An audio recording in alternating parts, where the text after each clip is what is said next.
Hello viewers, آج ہم 5ویں جماعت کی پہلی حمد کے مشکل الفاظ کے معنی اور مشقی سوالات کے جوابات دیکھیں گے۔ مشکل الفاظ کے معنی: جان مٹی میں ڈالنے والے، بہت ساری چیزوں کو مٹی سے پیدا کرنے والے۔ اللہ تعالیٰ نے بے شمار چیزیں مٹی سے پیدا کی ہے اور انسان کو بھی مٹی ہی سے پیدا کیا ہے۔ نگہبان، نظر رکھنے والا، حفاظت کرنے والا۔ پاسبان، دیکھ بھال کرنے والا، رکھوالی کرنے والا۔ تذکرہ، ذکر۔ صحرا، ریگستان، ویرانہ، بیابان۔ جلانا، زندگی دینا۔ تیرے دم سے، تیری وجہ سے، تیرے زور پر۔ رت، موسم۔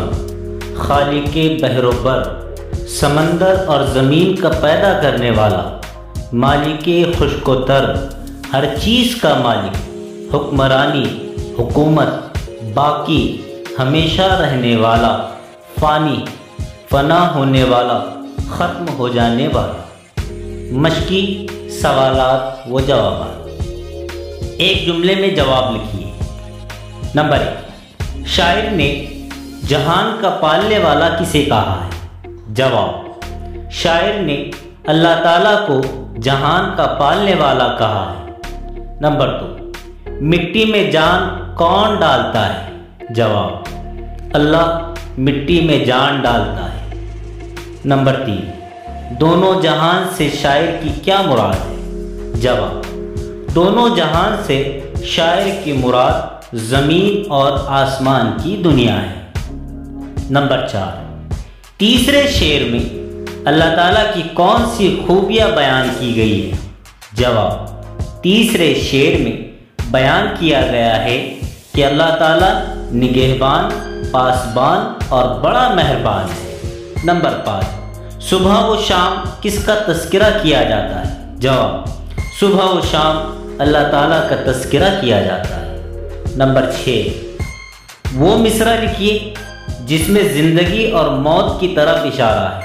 جواب: مارتا ہے تو ہی جلاتا ہے۔ اس مصرعے میں زندگی اور موت کی طرف اشارہ ہے۔ نمبر 7، کس شعر سے معلوم ہوتا ہے کہ اللہ تعالیٰ ہر چیز کا مالک ہے؟ جواب: خالق بحر و بر ہے تو یا رب، مالک خشک و تر ہے تو یا رب۔ اس شعر سے معلوم ہوتا ہے کہ اللہ تعالیٰ ہر چیز کا مالک ہے۔